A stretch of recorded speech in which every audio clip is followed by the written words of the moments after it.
Aventura da Coroa de Beryllus. Holmes, falei certa manhã, quando olhava a rua pela nossa janela saliente. Tem um louco passando na rua. É lamentável que a família o deixe sair sozinho. O meu amigo se levantou preguiçosamente da poltrona e, com as mãos nos bolsos do roupão, olhou por sobre meu ombro.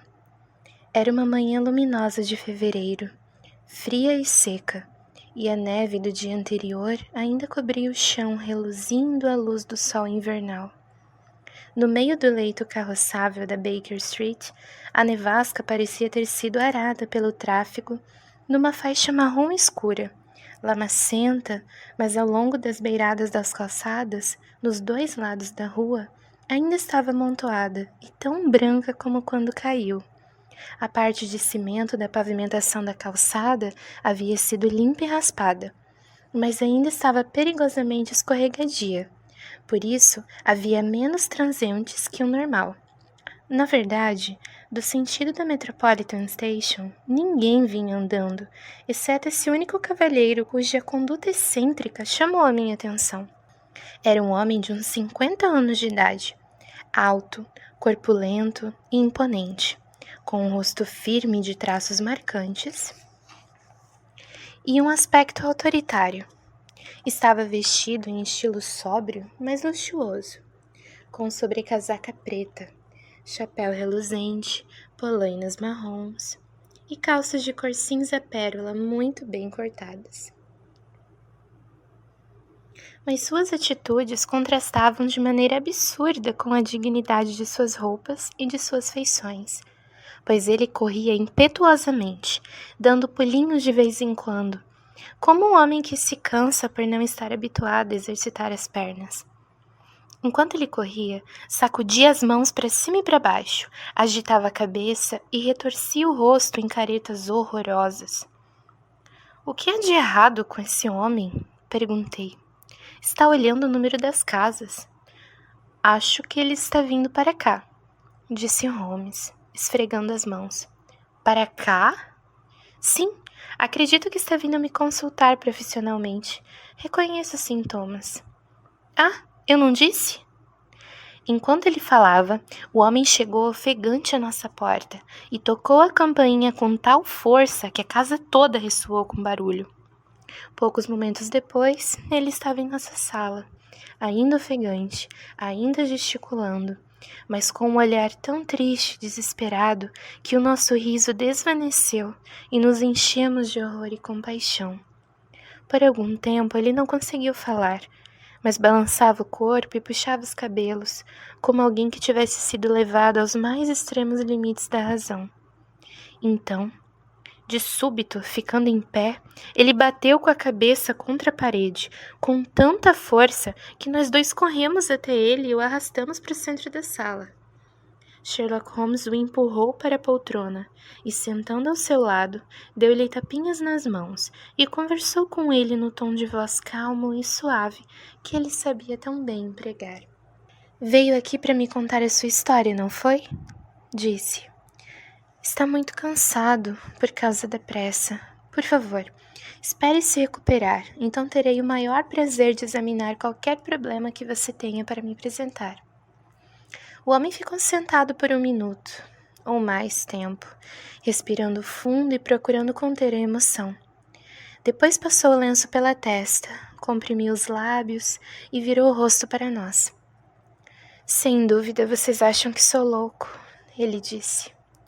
"Vejo que aconteceu algo muito grave", respondeu Holmes. "Só Deus sabe. É algo capaz de devastar a minha razão de tão inesperado e tão terrível.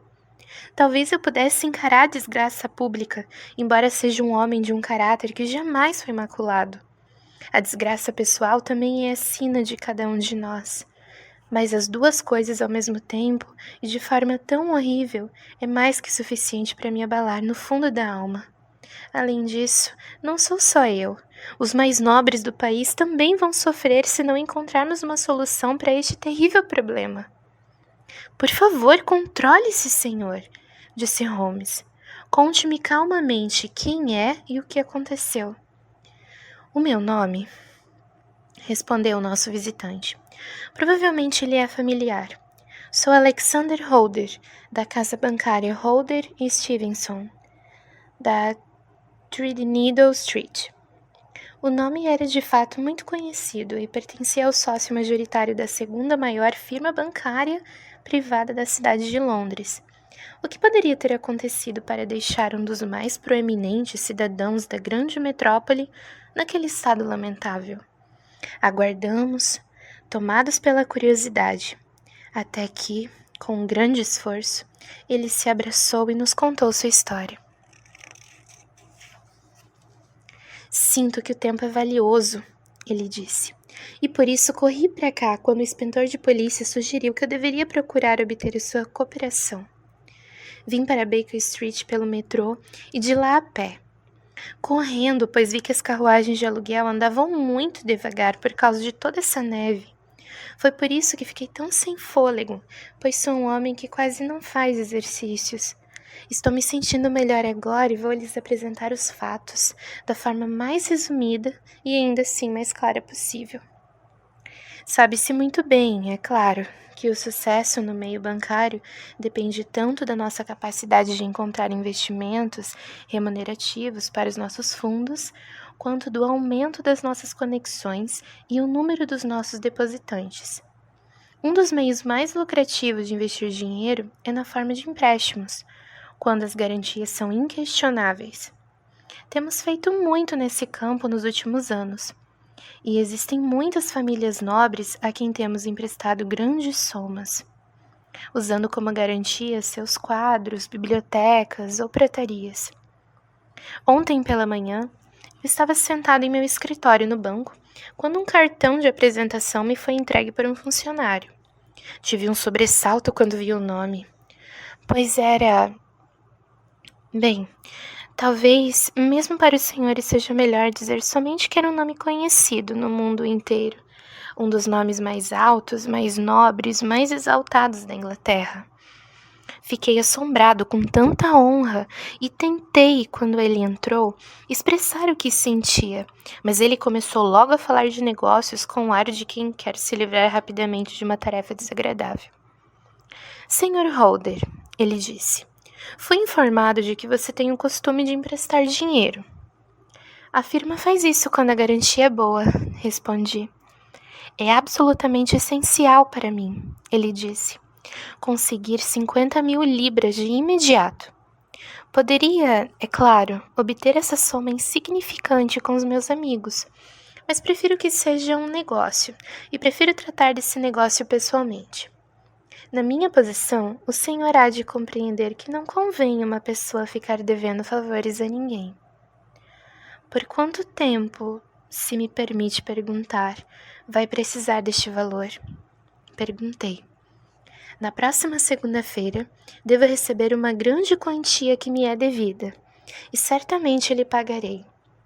Então, o que me adiantar agora, e mais os juros que acho de direito cobrar? Mas é absolutamente essencial que eu tenha esse dinheiro imediatamente. Eu teria o maior prazer de lhe adiantar este valor do meu próprio bolso sem dizer mais nada, acrescentei, se não estivesse um pouco acima do meu alcance.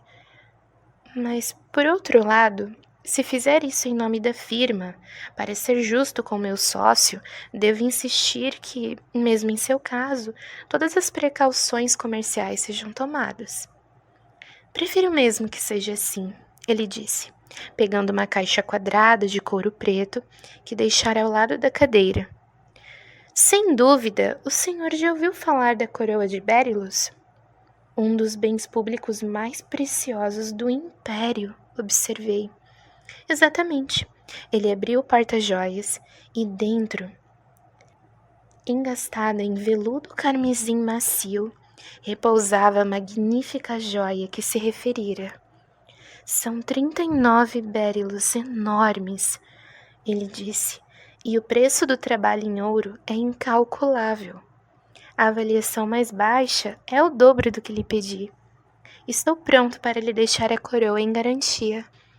Peguei o precioso porta-joias em minhas mãos e olhei um tanto perplexo da coroa para meu ilustre cliente. Duvida do valor? Ele questionou. De jeito nenhum. Eu duvido apenas se é apropriado deixá-la aqui. Pode ficar descansado quanto a isso. Eu jamais faria uma coisa dessa se não tivesse certeza de que dentro de 4 dias posso reavê-la. É simplesmente uma questão de tempo. A garantia é suficiente? Totalmente. Você compreende, Sr. Holder, que estou lhe dando uma grande prova da confiança que tenho no Senhor, com base em tudo o que me disseram a seu respeito. Confio em você, não só para ser discreto e não dizer uma única palavra a respeito deste negócio, como também para cercar essa coroa com todas as precauções possíveis, pois é desnecessário dizer que causaria um enorme escândalo público se alguma coisa acontecesse com ela.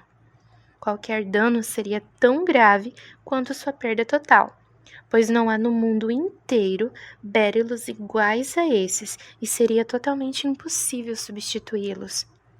Vou deixá-la com o senhor, entretanto, com toda a confiança, e virei buscá-la pessoalmente na segunda-feira de manhã. Ao perceber que o meu cliente estava ansioso para ir embora, não falei mais nada. Chamei o caixa e mandei que pagasse a quantia de 50.000 libras em nota de 1.000. Quando fiquei novamente sozinho, porém, com um precioso porta-joias à minha frente, não pude deixar de pensar com algum receio na imensa responsabilidade que aquilo representava para mim. Não havia dúvidas de que, já que se tratava de um bem nacional, seria um escândalo terrível se uma desventura qualquer acontecesse com a joia. Eu já estava arrependido de ter consentido em ficar com ela, mas era tarde demais para mudar de ideia. Por isso, tranquei o porta-joias no meu cofre pessoal e voltei ao trabalho. Quando o dia terminou, achei que não seria prudente deixar um objeto tão valioso no escritório. Cofres de banqueiros já haviam sido arrombados no passado. Por que não aconteceria o mesmo com o meu? Se isso acontecesse, em que posição terrível eu me encontraria? Decidi, portanto, que nos dias seguintes levaria o porta-joias comigo de um lado para outro, de modo que a coroa nunca ficasse de fato fora do meu alcance. Com essa intenção, chamei uma carruagem de aluguel e fui para minha casa em Streatham, carregando a joia comigo. Não respirei tranquilo enquanto não a levei para os meus aposentos no andar de cima e a tranquei na cômoda no meu quarto de vestir. Agora é preciso dizer algo sobre a minha casa, Sr. Holmes, pois quero que compreenda bem a situação. O meu camareiro e o meu lacaio dormem fora da casa e podem ser deixados de lado completamente. Tenho 3 criadas que estão comigo há vários anos e são de absoluta confiança. Outra, Lucy Pear, só trabalha para mim há alguns meses. Ela é muito bonita e tem atraído muitos admiradores, que às vezes ficam rondando a casa. Esse é o único defeito que encontrei nela, mas acredito que seja uma boa moça em todos os sentidos. E é isso, quanto aos empregados. A minha família em si é tão pequena que não levarei muito tempo para descrevê-la. Sou viúvo e tenho um filho único, Arthur. Ele tem sido uma decepção para mim, Sr. Holmes. Uma grande decepção. Não tenho dúvida de que a culpa é minha. Todos dizem que eu o estraguei. É bem provável que seja verdade. Quando a minha querida esposa faleceu, senti que ele era tudo que me restava para amar. Não suportava ver o sorriso desaparecer de seu rosto nem por um instante. Nunca lhe neguei coisa alguma. Talvez tivesse sido melhor para nós dois se tivesse sido mais rigoroso, mas eu só queria o bem dele. Naturalmente, a minha intenção era que ele herdasse o meu negócio, mas ele não tinha inclinação para negócios. Era muito instável, muito amalucado, e, para dizer a verdade, eu não podia confiar a ele grandes somas de dinheiro. Ainda muito jovem, ele se tornou sócio de um clube bastante aristocrático, onde, com seu modo charmoso, logo ficou íntimo de jovens com muito dinheiro e hábitos extravagantes. Aprendeu a jogar cartas com apostas bem altas e esbanjar em cavalos. Até que teve que vir a mim repetidas vezes implorando que adiantasse algum dinheiro da sua mesada para pagar dívidas de jogo. Mais de uma vez ele tentou largar a companhia perigosa dessas pessoas, mas todas as vezes a influência de seu amigo Sir George Burnwell bastou para levá-lo de volta. E, na verdade, não é de admirar que um homem como Sir George Burnwell tivesse tanta influência sobre ele, pois ele frequentemente o levava à minha casa e percebi que eu mesmo mal podia resistir ao fascínio de sua pessoa. Ele é mais velho do que o Arthur e é um homem vivido, que já esteve em toda parte, já viu de tudo, tem uma conversa brilhante e grande beleza pessoal. No entanto, quando penso nele friamente, longe da magia de sua presença, tenho a certeza, observando seu jeito cínico de falar e a expressão que às vezes vejo em seus olhos, que ele é alguém de quem se deve suspeitar profundamente. É isso que penso e também minha querida Mary, com sua intuição feminina em relação ao caráter das pessoas. Agora só falta descrever a Mary. Ela é minha sobrinha, mas quando meu irmão faleceu 5 anos atrás e a deixou sozinha no mundo, eu a adotei e desde então a considero minha filha. É um raio de sol em minha casa.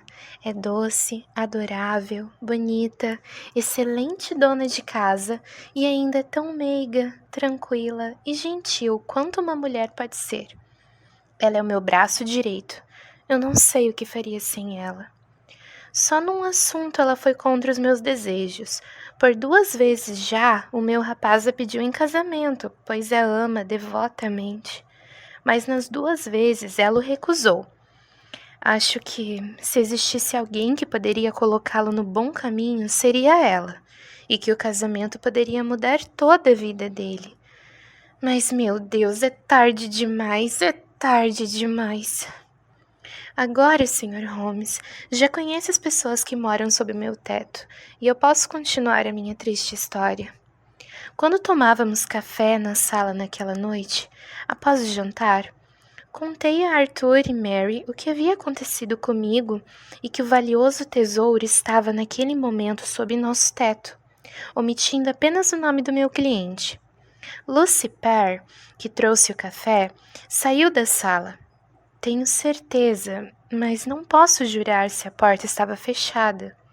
Mary e Arthur ficaram muito interessados e quiseram ver a famosa coroa, mas achei melhor não mexer nela. Onde a guardou? Arthur perguntou. Numa gaveta da minha cômoda. Bem, espero que não ocorra nenhum roubo em casa hoje à noite, disse Arthur. Está trancada, comentei. Ora, qualquer chave serve para abrir aquela sua cômoda velha. Quando era mais jovem, eu mesma abri com a chave do armário do depósito de lenha. Muitas vezes ele dizia coisas inconsequentes assim, do modo que não lhe dei atenção, mas ele me seguiu até o meu quarto naquela noite, com um rosto muito sério. Olha aqui, papai, ele disse. Pode me adiantar 200 libras? Não posso, respondi rispidamente. Tenho sido generoso demais com você em matéria de dinheiro. Você tem sido muito bondoso, ele respondeu. Mas preciso desse dinheiro, ou nunca mais poderei aparecer no clube. Mas isso seria ótimo, exclamei. Sim, mas você não vai querer que eu saia de lá como um homem desonrado, ele retrucou. Eu não aguentaria essa desgraça. Tenho que arranjar esse dinheiro de qualquer maneira, e se você não me der, tenho que conseguir de outro jeito. Fiquei muito zangado, pois era a 3ª vez que ele me pedia dinheiro no mês. Você não verá nem mais um tostão meu, gritei. Com isso, ele fez um cumprimento de cabeça e saiu do quarto sem dizer mais nada. Depois que ele saiu, destranquei a gaveta da cômoda, verifiquei se o meu tesouro estava seguro e tranquei-a novamente. Em seguida, percorri a casa para conferir se tudo estava trancado. Um dever que cabe geralmente a Mary, mas que achei melhor eu mesmo fazer essa noite. Quando desci as escadas, vi Mary no saguão junto à janela, que ela fechou e trancou quando me aproximei. Diga-me uma coisa, papai, ela disse, parecendo, eu achei, um pouco perturbada. Você deu licença para a Lucy sair hoje à noite? Claro que não. Pois ela acaba de entrar pela porta dos fundos. Tenho certeza de que foi só até o portão lateral para ver alguém, mas acho que isso não é muito seguro e não devemos deixar que continue. Fale com ela de manhã. Ou, se preferir, eu mesmo falo. Tem certeza de que está tudo trancado? Certeza absoluta, papai. Dei-lhe um beijo de boa noite e fui para o meu quarto, adormecendo quase imediatamente. Estou tentando lhe contar tudo o que possa se relacionar com o caso, Sr. Holmes, mas peço que faça as perguntas sobre qualquer coisa que não fique totalmente clara. Muito pelo contrário, a sua narrativa é extremamente lúcida. Que bom. Agora vou chegar a uma parte que eu quero que fique especialmente clara. Não tenho sono pesado e, além disso, a ansiedade que estava sentindo ajudou, sem dúvida, a torná-lo ainda mais leve. Por volta das 2 horas da manhã, fui acordado por algum ruído dentro de casa, mas que cessou antes que eu estivesse acordado totalmente. No entanto, tive a impressão de que alguma janela fora fechada discretamente em algum lugar. Fiquei deitado com os ouvidos atentos. E, de repente, para o meu horror, ouvi o som distinto de passos no quarto ao lado. Saí da cama tremendo de medo e olhei pelo canto da porta de meu quarto de vestir. Arthur! Gritei. Seu vilão, ladrão! Como ousa tocar nessa coroa? O lampião a gás estava baixo, como eu o deixara, e o meu desgraçado filho, vestindo apenas calça e camisa, estava de pé perto da luz com a coroa nas mãos. Parecia que ele estava torcendo a ponta ou querendo dobrá-la com toda a força. Ao ouvir o meu grito, deixou-a cair e ficou pálido como um morto. Peguei a coroa e a examinei. Uma ponta de ouro com 3 bérilos estava faltando. Seu canalha! Gritei, fora de mim de tanta raiva. Você a destruiu! Desonrou-me para sempre! Onde estão as pedras que roubou? Que roubei? Ele questionou. Sim, seu ladrão! Berrei, sacudindo-o pelos ombros. Mas não está faltando nenhuma pedra. Não pode estar faltando, ele disse. Estão faltando 3, e você sabe onde estão. Será que vou ter de chamá-lo de mentiroso além de ladrão? Não vi você com meus próprios olhos tentando arrancar mais um pedaço? Você já me xingou demais, ele disse. Não vou tolerar mais nada. Não direi nenhuma palavra sobre isso, já que resolveu me insultar. Deixarei sua casa de manhã e vou tentar minha vida sozinho. Você só sairá nas mãos da polícia, gritei, louco de desgosto e raiva. Vou investigar esse assunto até o fim. Não vai conseguir arrancar nada de mim, ele disse com uma violência que jamais pensei que houvesse dentro de si. Se quer chamar a polícia, então eles que descubram o que puderem. A essa altura, a casa toda estava acordada, pois eu gritara de raiva. Mary foi a primeira a correr ao meu quarto, e quando viu a coroa e a cara de Arthur, compreendeu tudo, e com um grito, caiu desmaiada. Mandei a empregada chamar a polícia e coloquei a investigação imediatamente nas mãos dos oficiais. Quando o inspetor e um policial entraram em casa, Arthur, que estava em pé, sério e com os braços cruzados, perguntou se era minha intenção acusá-lo de roubo. Respondi que não era mais assunto pessoal, pois havia se tornado público, já que a coroa era um bem nacional. Decidi que a lei haveria de cuidar de tudo. Pelo menos, ele pediu, não deixe que me prendam imediatamente. Seria para o seu bem, assim como para o meu, se eu pudesse deixar a casa por 5 minutos. Para que você possa fugir ou esconder o que roubou? Retruquei. Então, ficando consciente da terrível posição em que me encontrava, Implorei que ele se lembrasse de que não somente a minha honra, como também a honra de alguém muito superior a mim estava em jogo, e que ameaçava causar um escândalo que tumultuaria a nação. Tudo poderia ser evitado se ele me dissesse o que fizera com as 3 pedras que faltavam. Você também tem que encarar o fato, supliquei, de que foi pego em flagrante e nenhuma confissão tornaria sua culpa mais odiosa. Se fizer essa reparação que está ao seu alcance e nos disser onde os bérilos estão, tudo será esquecido e perdoado. Guarde o seu perdão para quem o pedir, ele respondeu, virando as costas com desdém. Percebi que ele estava endurecido demais para que minhas palavras o influenciassem. Só havia uma coisa a fazer. Chamei o inspetor e mandei prendê-lo. Imediatamente fizeram uma busca, não só nele, como em seu quarto e em todos os lugares da casa, onde poderia ter escondido as pedras, mas não encontraram vestígios delas. Nem o rapaz abriu a boca, apesar de todas as nossas súplicas e ameaças. Hoje de manhã, ele foi levado a uma cela, e eu, depois de passar por todas as formalidades policiais, vim para cá correndo para implorar que você use toda a sua perícia para esclarecer o assunto. A polícia confessou abertamente que no momento não pode fazer nada. Faça todas as despesas que forem necessárias. Já ofereci uma recompensa de 1000 libras. Meu Deus, o que eu vou fazer? Perdi a minha honra, as minhas pedras e o meu filho, tudo numa noite só. Eu não sei o que fazer.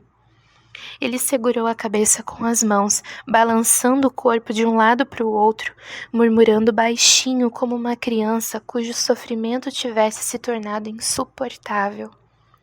Sherlock Holmes ficou sentado em silêncio por alguns minutos, com a testa franzida e o olhar fixo na lareira. O senhor recebe muitas visitas? Ele perguntou. Nenhuma, a não ser o meu sócio e sua família, e ocasionalmente os amigos de Arthur.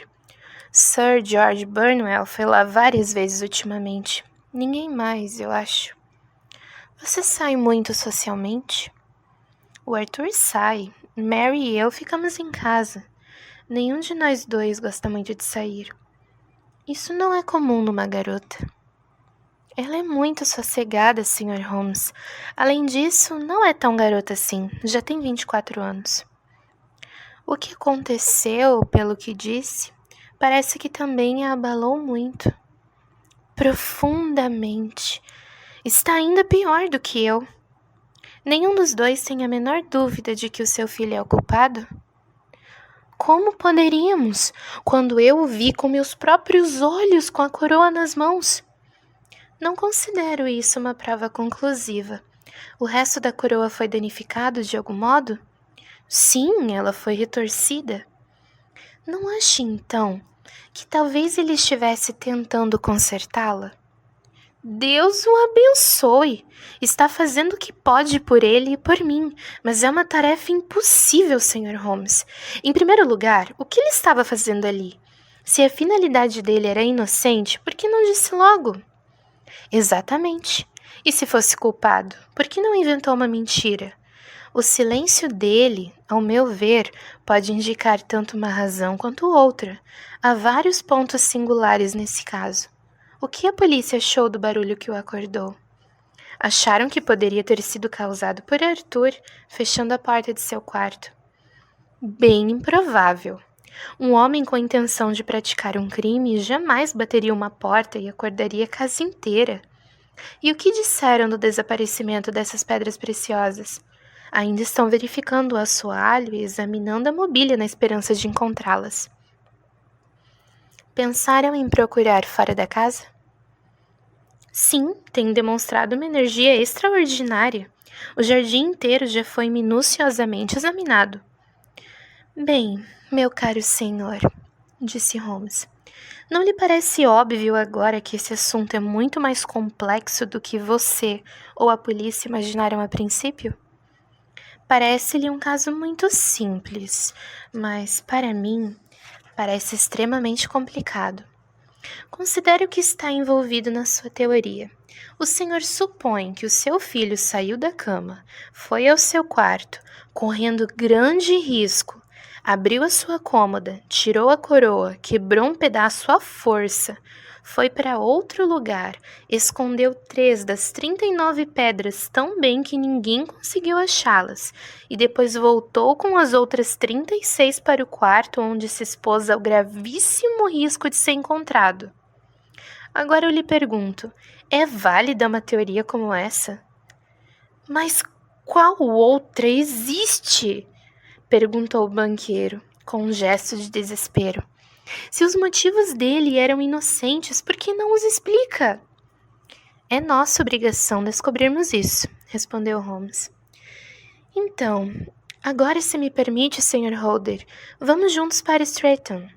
Passaram uma hora olhando um pouco mais atentamente aos detalhes. O meu amigo insistiu que eu os acompanhasse na expedição e que estava ansioso por fazer, pois a minha curiosidade e a minha compaixão haviam sido despertas pela história que tínhamos acabado de ouvir.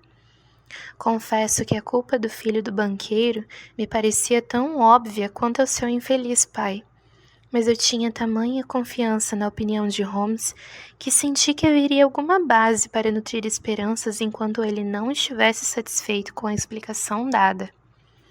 Ele quase não disse uma palavra no caminho, até o distante subúrbio ao sul da cidade. Permaneceu sentado, com o queixo afundado no peito e o chapéu puxado sobre os olhos, imerso em pensamentos profundos. O nosso cliente parecia ter adquirido novo ânimo com o pequeno vislumbre de esperança que lhe foi apresentado, e chegou até a iniciar uma conversa desconexa comigo sobre seus negócios. Uma curta viagem de trem e um percurso a pé mais curto ainda nos levaram a Fairbank, a modesta residência do grande financista. Fairbank era uma casa quadrada de bom tamanho, de pedras brancas um pouco afastada da rua. O acesso, da largura de 2 carruagens, num gramado revestido de neve, estendia-se pela frente até os 2 grandes portões de ferro que barravam a entrada. À direita havia um agrupamento denso de arbustos que levava a um caminho estreito entre 2 sebes, estendendo-se da rua até a porta da cozinha e formando a entrada de serviço. À esquerda, corria a vereda que levava à estrebaria, que não ficava dentro da propriedade. Era uma via pública, embora pouco usada. Holmes nos deixou parados em frente à porta e passou devagar ao redor da casa. Cruzou a frente, ladeou a entrada de serviço e dando a volta pelo jardim. A vereda que dava para a estrebaria. Demorou tanto que o Sr. Holder e eu fomos para a sala de jantar e esperamos junto à lareira até que ele retornasse. Estávamos sentados em silêncio quando a porta se abriu e uma moça entrou. Ela era de altura acima da média, esbelta, com cabelos e olhos escuros, que pareciam mais escuros ainda em contraste com a pele muito pálida. Acho que nunca tinha visto uma palidez tão mortal num rosto de mulher. Seus lábios também eram descorados, mas os olhos estavam vermelhos de tanto chorar. Quando ela entrou discretamente na sala, sentiu o impacto da sua dor profunda, muito mais do que com o banqueiro pela manhã, o que era surpreendente, pois era óbvio que ela era uma mulher de caráter forte, com imensa capacidade de autocontrole. Ignorando minha presença, foi direto ao tio e passou a mão no cabelo dele, num gesto feminino, meigo e carinhoso. Deu ordens para que Arthur fosse solto, não é, papai? Ela perguntou. Não, minha filha. Temos que levar essa investigação até o fim. Mas eu tenho certeza de que ele é inocente. Você sabe como são os instintos de uma mulher. Sei que ele não fez nada de errado e que você vai se arrepender de ter sido tão implacável. Por que ele ficou calado então, se é inocente? Quem sabe? Talvez porque tenha ficado muito zangado por você ter suspeitado dele. Como poderia deixar de suspeitar dele se o vi com a coroa nas mãos? Ora, mas só a pegou para olhar. Por favor, acredite em mim. Eu sei que ele é inocente. Deixe isso de lado, não fale mais nada. É horrível pensar em nosso querido Arthur na prisão. Não vou deixar nada de lado, até as pedras preciosas serem encontradas. Jamais, Mary! A sua afeição pelo Arthur a está deixando cega quanto às terríveis consequências para mim.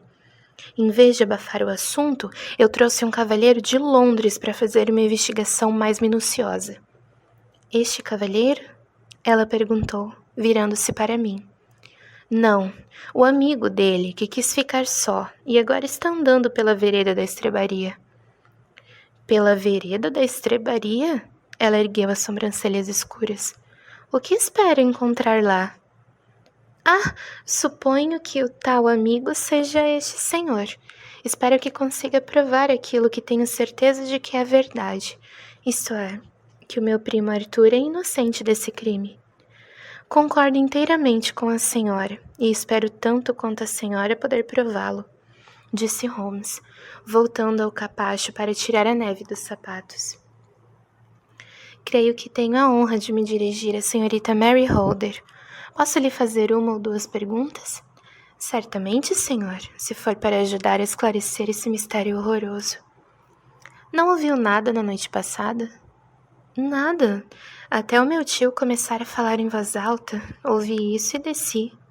Você fechou todas as portas e janelas na noite anterior? Trancou todas as janelas? Sim. Estavam todas trancadas esta manhã? Estavam. A sua criada tem namorado? Acho que comentou com seu tio na noite passada que ela saiu para vê-lo. Sim, foi ela quem nos serviu na sala e que talvez tenha ouvido os comentários do meu tio sobre a coroa. Entendo. Está sugerindo que ela podia ter saído para contar ao namorado e que os dois podem ter planejado o roubo. Mas de que adiantam todas essas teorias vagas? Reclamou o banqueiro com impaciência. Quando eu já disse que viu o Arthur com a coroa nas mãos? Espere um pouco, Sr. Holder. Voltaremos a esse ponto. A respeito dessa moça, senhorita Holder, você a viu voltar pela porta da cozinha, eu presumo? Sim, quando fui verificar se a porta estava trancada, encontrei-a entrando sorrateiramente. Também vi o homem na escuridão. A senhora o conhece?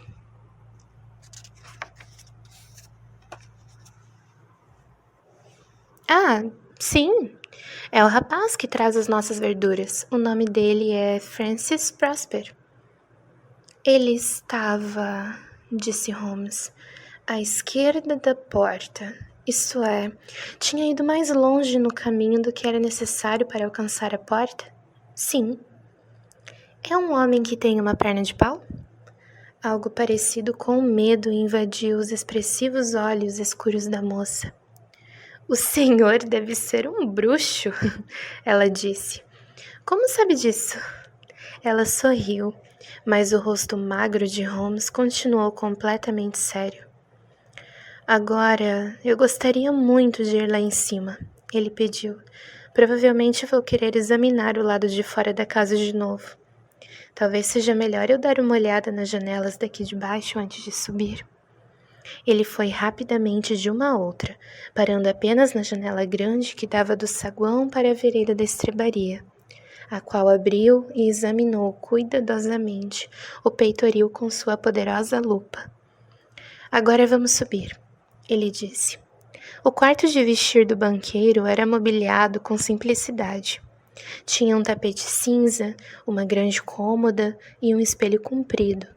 Holmes foi primeiro até a cômoda e examinou a fechadura. Qual foi a chave usada para abri-la? Ele perguntou. Aquela que o meu filho mesmo indicou, a que serve no armário de depósito de lenha.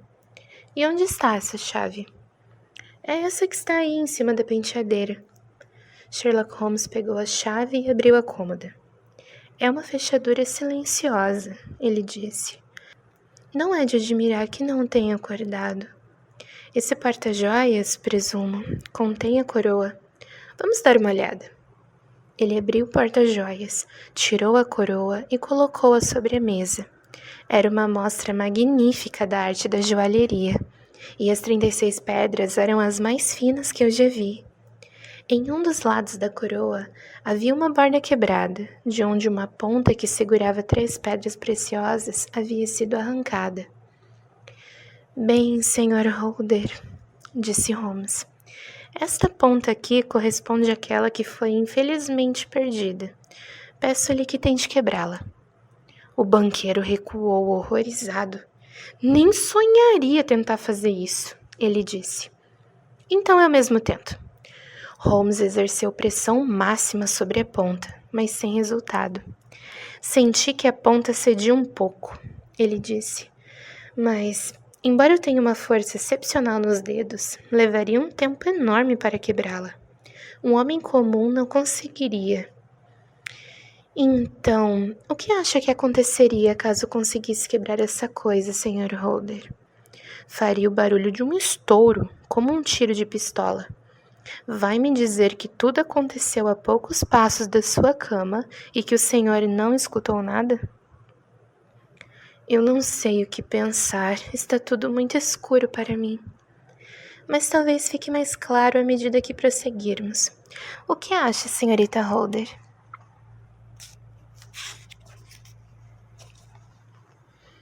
Confesso que estou tão perplexa quanto meu tio.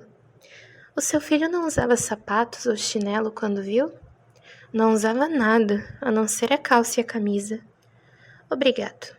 Na verdade, fomos favorecidos com uma sorte extraordinária nessa investigação, e será inteiramente nossa culpa se não conseguirmos elucidar o mistério. E com a sua permissão, Sr. Holder, continuarei minhas investigações lá fora. Ele saiu sozinho, como pediu, pois explicou que pegadas desnecessárias tornariam sua tarefa mais difícil. Trabalhou por 1 hora ou mais, voltando por fim com os pés carregados de neve e o rosto enigmático como sempre. Acho que já vi tudo o que há para ver. Sr. Holder, eu posso servi-lo melhor voltando aos meus aposentos. Mas e as pedras preciosas, Sr. Holmes, onde estão? Não posso dizer. O banqueiro torceu as mãos. Nunca mais as verei, exclamou. E o meu filho? O senhor me dá alguma esperança? A minha opinião em nada se modificou.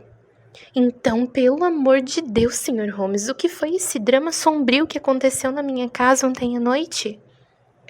Se o senhor puder me encontrar na Baker Street amanhã de manhã, entre 9 e 10 horas, terei o prazer de fazer o possível para esclarecer tudo.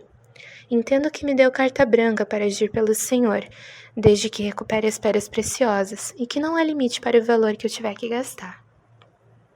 Daria toda a minha fortuna para reaver as pedras. Muito bem. Estudarei o assunto de agora até lá. Adeus. É possível que eu tenha de voltar aqui antes de anoitecer.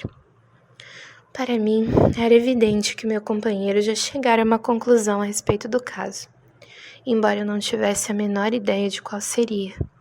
Várias vezes na viagem de volta para casa tentei sondá-lo sobre esse ponto, mas ele sempre desviou a conversa para outro assunto, até que desisti. Ainda não eram 3 horas da tarde quando nos encontramos novamente em nossa sala. Ele foi depressa para o quarto e desceu depois de alguns minutos vestido como um vagabundo qualquer, usando um casaco poído e lustroso com a gola levantada, uma echarpe vermelha suja e botas gastas. Ele era um perfeito espécime da classe.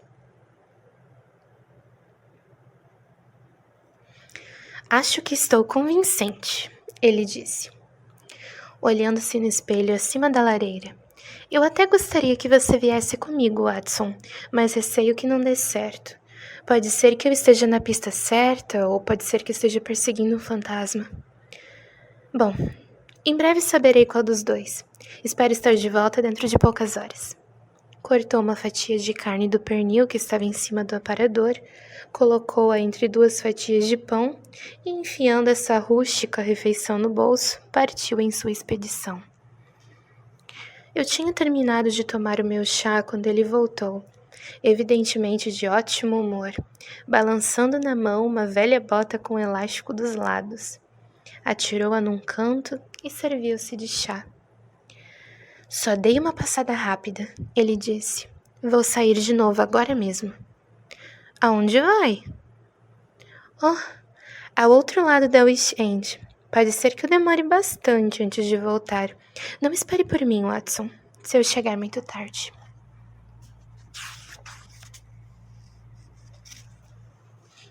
E como vão as coisas? Ora, mais ou menos. Não tenho muito do que me queixar. Fui até Stratton, mas não falei com ninguém na casa. É um probleminha muito interessante, daqueles que eu pagaria para resolver. Mas não posso ficar aqui conversando. Tenho que trocar essas roupas humilhantes e voltar a ser um homem respeitável. Pude ver pelo seu jeito que ele tinha fortes razões para estar satisfeito. Bem mais do que suas palavras deixavam transparecer. Seus olhos brilhavam e havia até um pouco de cor em suas faces pálidas. Ele subiu a escada apressado para se trocar. Pouco depois, ouvi a porta da rua bater, o que queria dizer que ele havia saído e estava novamente em campo para sua caçada pessoal. Esperei até meia-noite, mas não havia nenhum sinal dele. Então, me recolhi ao meu quarto. Era comum ele ficar fora de casa dias e noites a fio quando seguia uma pista, e essa demora em nada me espantou. Não sei a que horas ele voltou, mas quando desci para o café da manhã no dia seguinte, lá estava ele com uma xícara de café em uma das mãos e o jornal na outra, com o mesmo ar descansado e bem arrumado de sempre. Vai me perdoar por ter começado sem você, Watson, ele disse, mas deve se lembrar de que o nosso cliente tem hora marcada hoje cedo. Ora, já passa das 9? Respondi. Acho que é ele quem está chegando. Ouvi a campainha. Era realmente o nosso amigo financista. Fiquei chocado com a transformação que se operara nele, pois seu rosto, normalmente largo e firme, agora estava emagrecido e murcho e os cabelos pareciam bem mais brancos. Ele entrou com uma letargia e um cansaço ainda mais penoso do que a violência do dia anterior. E desabou na poltrona que lhe indiquei. Eu não sei o que fiz para ser tão duramente castigado assim, ele disse. Há apenas 2 dias eu era um homem feliz e próspero, sem nenhuma preocupação no mundo. Agora enfrento uma velhice solitária e desonrada, sofrendo com um desgosto atrás do outro. A minha sobrinha Mary me abandonou. O abandonou? Sim. A cama dela esta manhã não havia sido ocupada. Seu quarto estava vazio e havia um bilhete para mim na mesa do saguão. Eu disse a ela ontem à noite, com pesar, sem mágoa nenhuma, que se ela tivesse se casado com meu rapaz, talvez tudo tivesse sido diferente. Talvez eu tenha sido imprudente ao dizer isso. É a isso que ela se refere neste bilhete. Meu querido tio, sinto que fui eu quem lhe trouxe esses problemas, e que se tivesse agido de maneira diferente, essa desgraça não teria acontecido. Não posso, com essa ideia na mente, nunca mais ser feliz debaixo de seu teto, e sinto que devo deixá-lo para sempre. Não se preocupe com meu futuro, pois está garantido. Mas, acima de tudo, não me procure, pois de nada adiantará e não será bom para mim. Na vida e na morte, serei sempre a sua querida Mary. O que ela quer dizer com esse bilhete, Sr. Holmes? Acha que indica suicídio?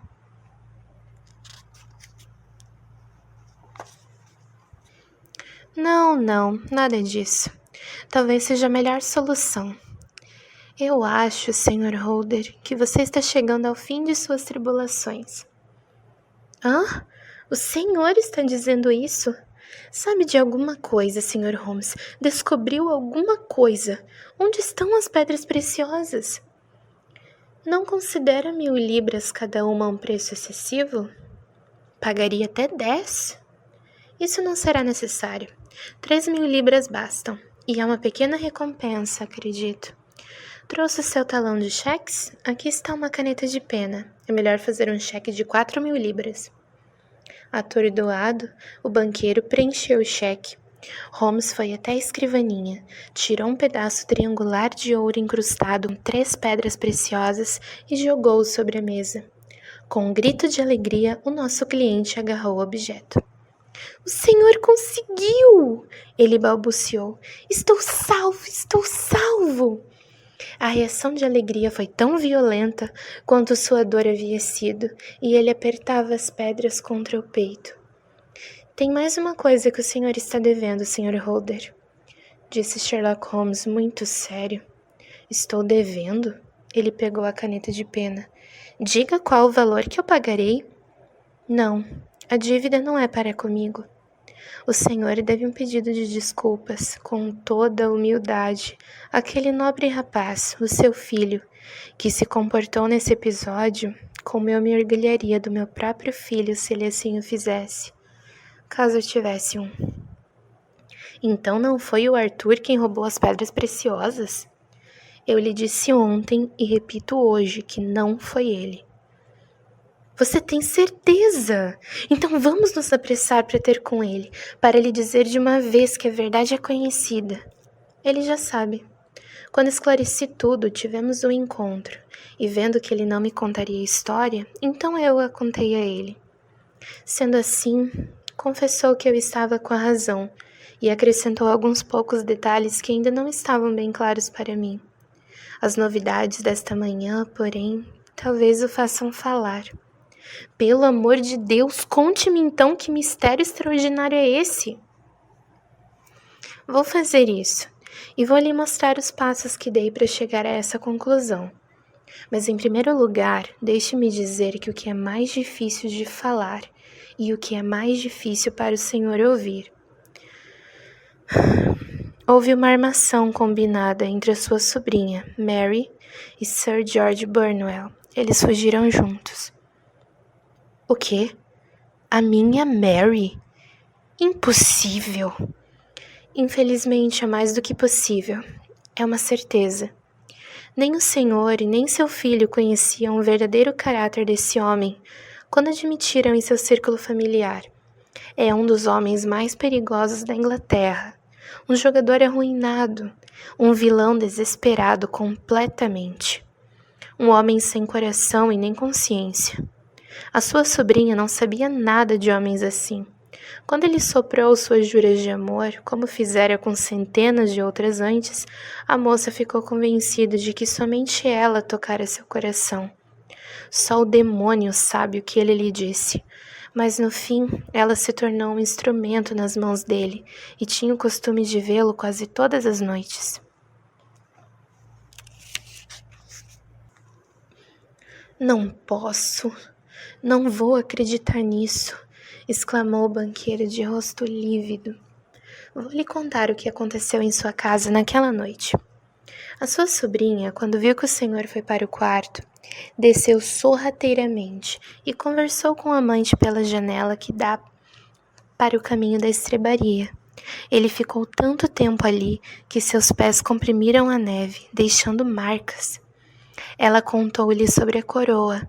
Então a ganância dele pelo ouro foi despertada com a novidade, e ele a convenceu a se curvar aos seus desejos. Não tenho dúvida alguma de que ela amava o senhor, mas existem mulheres em que o amor de um amante destrói todos os outros amores, e acho que ela deve ser uma dessas. Mal acabou de receber as instruções quando viu o senhor descer as escadas. Então ela fechou a janela depressa e lhe contou da escapulida da criada e de seu namorado de perna de pau, o que de fato era verdade. O seu filho, Arthur, foi para a cama depois do encontro com o senhor, mas não conseguiu dormir por causa da preocupação com a dívida do clube. No meio da noite, ele escutou passos leves passando diante da porta de seu quarto, então levantou. E ao olhar para fora, ficou surpreso de ver sua prima caminhando pelo corredor até desaparecer no seu quarto de vestir. Completamente atônito, o rapaz enfiou umas roupas e esperou no escuro para ver o que aconteceria. Pouco depois, ela saiu do quarto e à luz da lamparina do corredor, o seu filho viu que levava a preciosa coroa nas mãos. Ela desceu as escadas e ele, tremendo de horror, correu e se escondeu atrás da cortina perto da sua porta, de onde podia ver o que se passava no saguão embaixo. Viu-a abrir a janela sorrateiramente, entregar a coroa a alguém na escuridão e fechá-la de novo, correndo de volta para o quarto e passando bem perto de onde ele se escondia. Enquanto ela estava em cena, ele não podia agir sem expor terrivelmente a mulher que amava.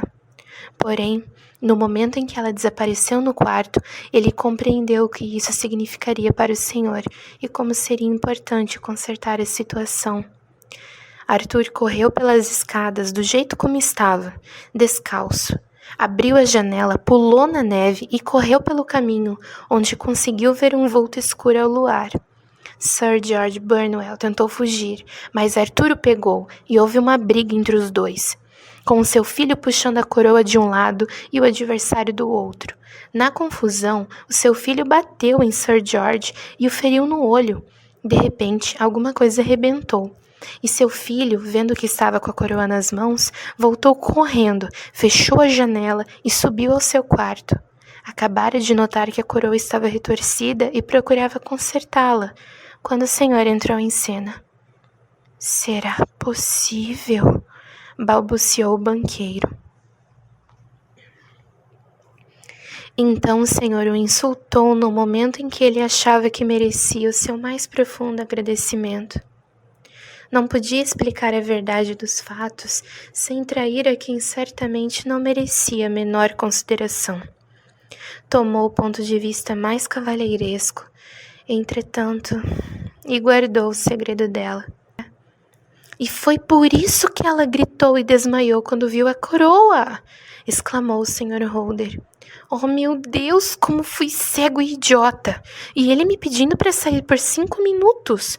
O meu pobre rapaz queria ver se o pedaço que faltava estava no local da briga. Como fui cruel ao julgá-lo mal!" Quando cheguei à sua casa, Holmes continuou, logo fui examinar cuidadosamente em volta para ver se havia alguma pista na neve que pudesse me ajudar. Eu sabia que não caíra mais neve desde a noite anterior e também que houvera grande geada e a neve congelara, preservando qualquer impressão. Segui a entrada de serviço, mas essa estava pisada e repisada e as pegadas eram indistintas. Logo além, no entanto, do outro lado da porta da cozinha, uma mulher estivera falando com um homem e uma marca redonda de um lado mostrava que ele tinha uma perna de pau. Pude até ver que a conversa deles tinha sido interrompida, pois a mulher correra de volta para a porta, como provavam as impressões profundas na ponta dos pés e muito leves no calcanhar, enquanto o perneta esperou um pouco e depois foi embora. Na hora pensei que poderia se tratar da empregada e seu namorado, de quem o senhor já me falara, e isso foi confirmado posteriormente. Passei pelos jardins sem ver nada, além de pegadas sem direção precisa, que julguei serem da polícia. Mas, quando cheguei ao caminho da estrebaria, encontrei a longa e complexa história escrita na neve diante de mim. Havia uma linha dupla das pegadas de um homem de botas e uma segunda linha dupla que vi com satisfação pertencerem a um homem descalço. Imediatamente me convenci pelo que o senhor me disse que essa última linha era de seu filho. O primeiro andou nas 2 direções, mas o outro correu rápido e, como em certos lugares suas pegadas estavam em cima das depressões causadas pelas botas, era evidente que fora atrás do outro. Continuei seguindo as marcas e descobri que levavam à janela do saguão, onde o Sr. Botas havia amassado toda a neve enquanto esperava. Fui então para o outro extremo, que ficava a uns 90 metros ou mais. Vi onde o Sr. Botas deu meia volta, onde a neve estava toda pisada e amassada, como se tivesse ocorrido uma luta, e finalmente onde algumas gotas de sangue haviam caído, para provar que eu não estava enganado. Então, o Sr. Botas correu pelo caminho, e outras pequenas manchas de sangue mostravam que era ele quem estava machucado. Quando alcançou a estrada na outra extremidade, vi que a neve já havia sido retirada e era o fim dessa pista. Ao entrar na casa, entretanto, examinei, como você deve se lembrar, o peitoril da janela do saguão com a lupa e logo pude ver que alguém havia saído por ali.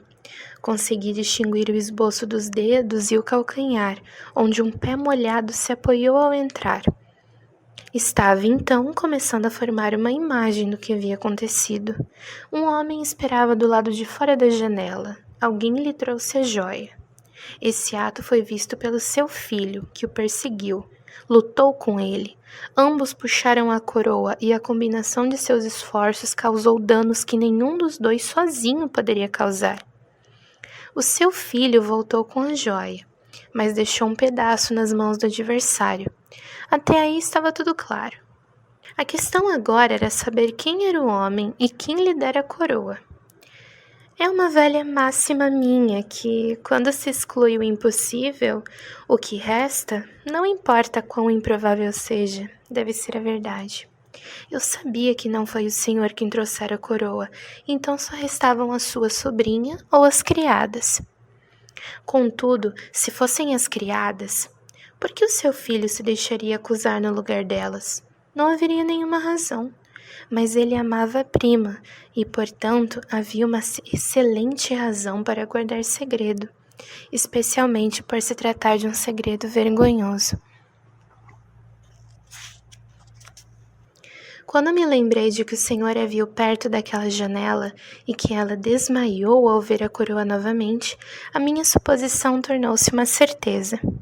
Quem poderia ser seu cúmplice? Um namorado, evidentemente, pois quem mais poderia anular o amor e a gratidão que ela sentia pelo senhor?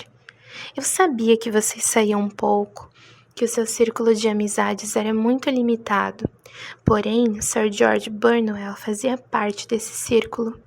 Eu já ouvira falar dele como um homem de péssima reputação no que diz respeito às mulheres. Deveria ter sido ele quem usava aquelas botas e quem ficou com as pedras preciosas, mesmo sabendo que Arthur o tinha desmascarado. Ele devia estar convencido de que estava seguro, pois o rapaz não podia dizer uma palavra sem comprometer sua própria família. O seu bom senso lhe dirá o que fiz em seguida. Disfarcei-me de vagabundo, fui até a casa de Sir George, consegui fazer amizade com seu criado de quarto. Soube que seu patrão havia sofrido um corte no rosto na noite anterior e finalmente confirmei tudo comprando por 6 shillings um par de sapatos velhos dele. Com esses sapatos na mão, fui até Streatham e verifiquei que se encaixavam exatamente nas pegadas. Encontrei um vagabundo mal vestido no caminho ontem à noite, comentou o Sr. Holder. Isso mesmo, era eu. Percebi que havia descoberto meu culpado. Vim para casa e troquei de roupa. O papel que eu teria de desempenhar, então, era bastante delicado, pois sabia que qualquer processo precisava ser evitado para impedir um escândalo, e que um vilão tão astuto logo entenderia que estávamos de mãos atadas. Eu fui vê-lo. A princípio, naturalmente, ele negou tudo. Mas quando lhe contei em detalhes tudo o que havia acontecido, Sir George tentou me ameaçar e pegou uma arma pendurada na parede. Porém, eu conheci o meu culpado e encostei uma pistola em sua cabeça antes que ele pudesse me atingir. Com isso, ele se tornou um pouco mais razoável. Disse-lhe que pagaríamos um valor adequado pelas pedras preciosas que estavam em seu poder, 1.000 libras cada uma. Isso provocou sua primeira reação de arrependimento até então. Mas que diabos, ele disse. Vendi as 3 por 600 libras. Consegui obter o endereço do comprador, com a promessa de que ele não seria processado. Imediatamente procurei o outro, e depois de muito barganhar, consegui as pedras por 1.000 libras cada. Em seguida, fui ver o seu filho e disse-lhe que estava tudo bem. Por fim, fui para a cama por volta das 2 horas da madrugada, depois do que posso chamar de um dia de trabalho realmente pesado. Um dia que salvou a Inglaterra de um grande escândalo público, disse o banqueiro, levantando-se. Senhor Holmes, não consigo encontrar palavras para lhe agradecer, mas você não deve me considerar ingrato pelo que fez. A sua perícia realmente excedeu tudo o que já ouvi falar. E agora vou voando ver meu querido filho para me desculpar pelo erro que cometi. Quanto ao que me disse sobre a pobre Mary, estou desolado. Nem mesmo a sua perícia pode me dizer onde ela se encontra nesse momento. Acho que podemos dizer, retorquiu Holmes, que seguramente ela está onde quer que Sir George Burnwell esteja. Também igualmente certo de que, quaisquer que sejam os pecados dela, em breve o casal receberá uma punição mais do que merecida. Fim.